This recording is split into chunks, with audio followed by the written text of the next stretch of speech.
Ladies and gentlemen, this video is not for the faint of heart today. Step into my chamber where I will take you to my crystal ball and show ye the future. I was going for gypsy, then transitioned into pirate for some reason. Oh man, okay. What I'm gonna show you today is something very much of the future for the most part, and that is 7 stars General Skywalkers. And anyone who's been saying, oh, this beats General Skywalker, disregard it for right now, because anything going up against a 5-star General Skywalker, it's nowhere near the same level as 7-star General Skywalkers. And today we're going to talk about counters or lack of counters to General Skywalker right now, because really almost nothing beats them except Darth Revan and Malik that kind of keep up, but it's difficult for them. But here's the good news. Here's the good news for those who did not unlock General Skywalker, or those who only have 5-star General Skywalkers, and that is this right here. The numbers are in. So far, only about 6,000 General Skywalkers have been unlocked, which is remarkably low, which, as I'll show you in a second. And out of those 6,000 something, only about 100 are at gear 13. Remember, some people hoarded the guild event token currency, and they quickly got Anakin to gear 13, 7 stars, because they just had a lot of stuff stockpiled, unlike a lot of other people. These people right here are the ones you want to worry about. Luckily, 100 something is a very low number, so the chance of you seeing a 7-star General Skywalker in Arena or Grand Arena are going to be kind of slim. But if you do see one right now, rest in peace. Rest your weary soul. And one more other thing I just want to point out as well. This number right here, the 6,000 something unlocked, is remarkably low. SWGoH events kind of kept track of the unlock records for everything, for all the other past events. 25,000 unlocked Darth Revan the first time, 15,000 unlocked Darth Malik, and only about 6,000 unlocked General Skywalker the first time around. And it's not because the event was difficult. It was definitely had some difficulty to it. It's just because the requirements were so dang high compared to other type of events. So just to re-emphasize, before we start showing the battles, don't fret too much, because I'm showing you the future in about 2 to 3 months from now, because not a lot of 7-star Skywalkers are around here. So if you see these gear 11 General Skywalkers at 5 stars, they're laughable, they're beatable very easy, even by like characters like First Order could beat 5-star Skywalkers, and he can't really beat too much with the 501st for the time being. But don't bully this kid, because in a couple months he's gonna be crazy powerful, and he's gonna be flipping the tables and laughing at you guys soon. So let's start rolling through the footage. Now that I kind of tried to calm you guys down, because let's just be honest, there's really no true counter to General Skywalker right now. He's an epic confrontation level character, and the only thing that can kind of keep up Darth Revan and Darth Malik, but even then it's tough. It is especially tough, and chances of you leaving a battle from a 7-star Skywalker and not being damaged is basically slim to none. You're probably gonna lose your Darth Malik very easily because of Anakin's max health reduction effects. And luckily, there's so much raw damage and pure high damage output from the Sith Empire. They're able to quickly knock down Skywalker, and they have massive AoE damage. Malik has his health drain and all this stuff. So luckily, they can still kind of hang around. But the problem is, once Anakin does that whole solo thing at the end where it's 1v whatever, he can take out probably the leftover Sith Empire after you take down all of his 501st allies. And that's the main problem for Sith Empire teams, that you're gonna, I can guarantee you're gonna take out a lot of 501st characters, but once you get down to the solo between Anakin and your Sith Empire, that's when he's gonna smack you in the face. So that's the problem. But luckily, this seems to be about 75 plus consistent up against General Skywalker. But again,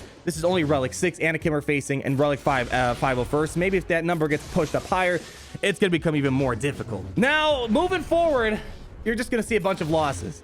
But there are 2 teams that I think have potential to counter General Skywalker. But the only problem is with this footage I have, we didn't have maxed out Relic Gear 13 characters, but we got close to it. They're like Gear 13 or so. And the 2 characters that might have a future to counter General Skywalker, Padme Amidala teams and Commander Luke teams, because they have high single fire focus damage. Padme Amidala has the courage, so luckily she can churn through the protection right away on General Skywalker, make him take a seat, and then you can go and take out the 501st allies one by one. And they counter attacks out of turn, which is a good thing, because Echo is going to be constantly attacking out of turn, feeding undispellable protection up to hopefully Kenobi, and he's going to keep taunting for your team. So that Sorasu Zeta, or Sorisa, I don't know how to pronounce it, that Zeta is going to be especially important for General General Kenobi. And of course, Anakin Skywalker, the Jedi Knight version, he has a massive AoE. So that's going to help because you kind of want to find a balance between high single fire damage to knocking down General Skywalker and then big AoE attacks, because by the time you knock down General Skywalker, you kind of want the protection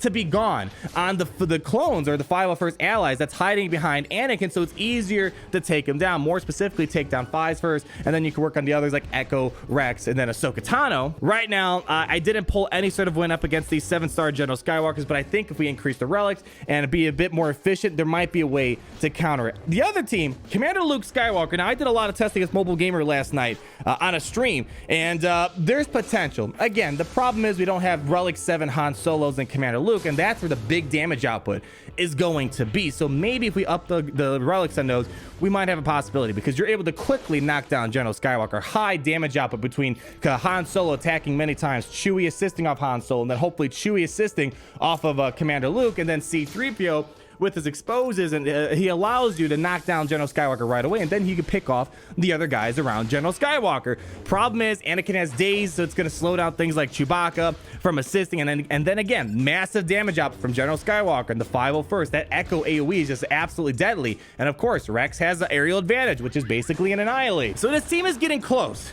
It's getting very close, and I think if you're going to go up against General Skywalker, Han Solo, and Commander Luke, definitely try to stun Captain Rex first, because you can stun him and delay his tenacity up and turn meter gain. I think that's going to be probably the key, because luckily Han Solo can ignore the taunt, so that's going to be something to use at your advantage. So put a little pin in these two teams, because I think going forward, we might be able to find something a bit more consistent out of these two teams. But now moving beyond all this, not looking good. Not looking good at all. I don't have too much high hopes. Again, this is just initial testing, but we might find some other stuff that can counter General Skywalker in a bit. So let's talk about Jedi Knight Revan. I think this is hilarious.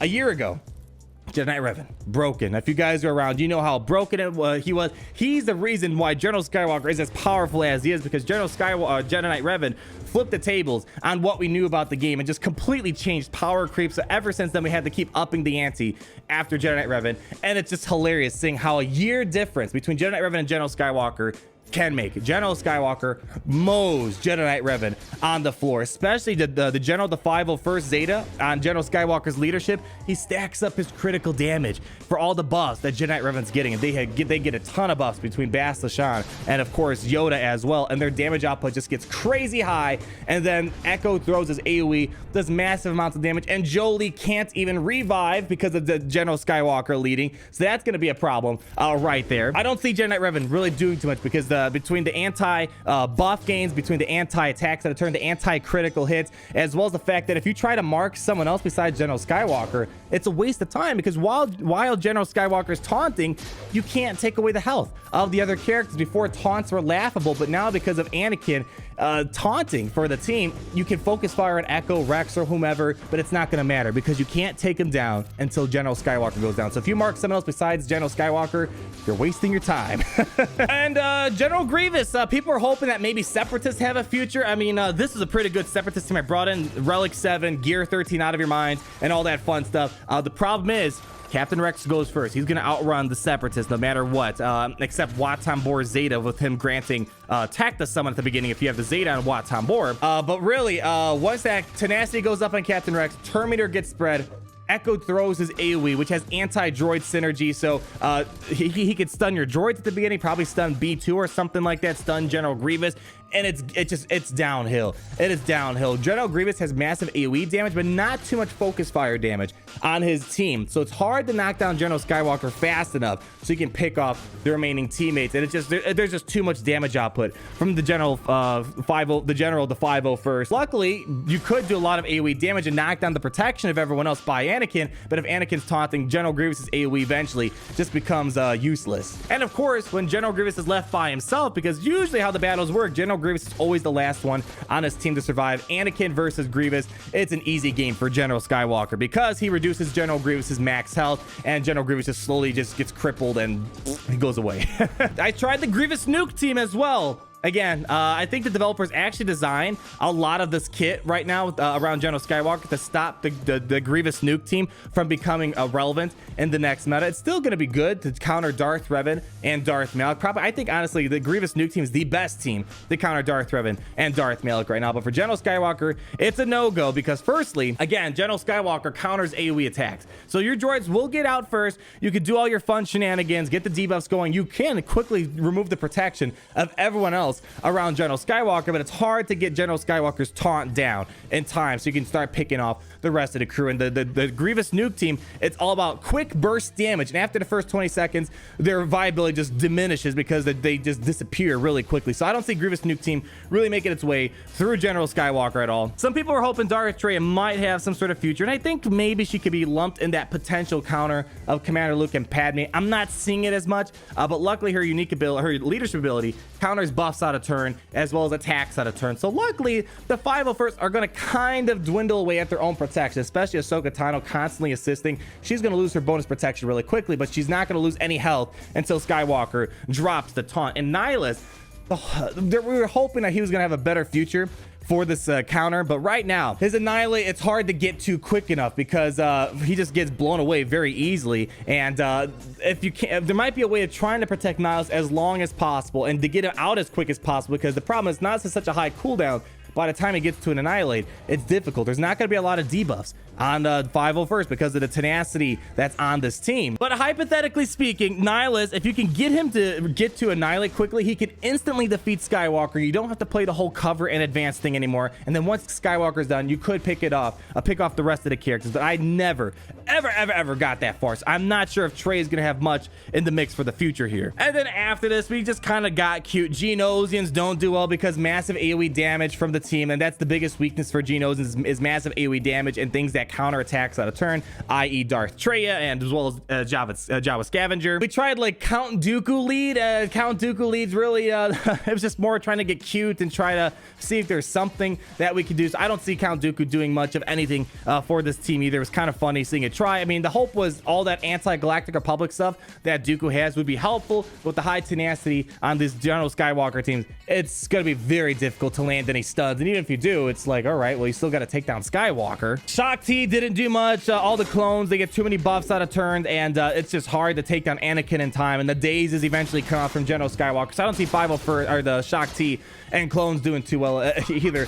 I mean, really, at the end of the day, people, initial testing kind of shows that really only Darth Revan and Malak can kind of counter, and I think obviously General Skywalker mirror matches are going to be a thing eventually too, but it's tough. It is tough indeed to take down this monster. It's an epic level confrontation character. As I said before, this character does not need a buff. Yes, he's very underwhelming at 5 stars. Almost everything can beat him right now, but it's like, yet that fat kid in school you always beat up, and then a couple months he's going to work out, get slim and trim, and then he's going to come back and kick your butt a couple months down the road, and then he's going to be laughing at you guys. It's a scary future, but luckily, because as I showed you with the numbers, not a lot of Gear 13 General Skywalkers, maybe at the most 100 to 200 during initial release, but eventually, as we get some more territory battles in and more guild event token currency, you might start seeing more General Skywalkers at 7 stars, Gear 13, relic out of their mind, probably within the next 1 to 3 months. And in the meantime, we're at the hope we can find something, because if that meta gets here, this future I'm showing you right now, it's gonna be one tough of a meta. Let me tell you, ladies and gentlemen. Like if you did enjoy the video, comment down below on your thoughts, and be sure to subscribe so you're not missing a thing. And I'll talk to all of you lovely people in the next video. Peace out, everyone. Party Richter, Party Richter. Down. Party Richter, Party Richter. Son of a bitch.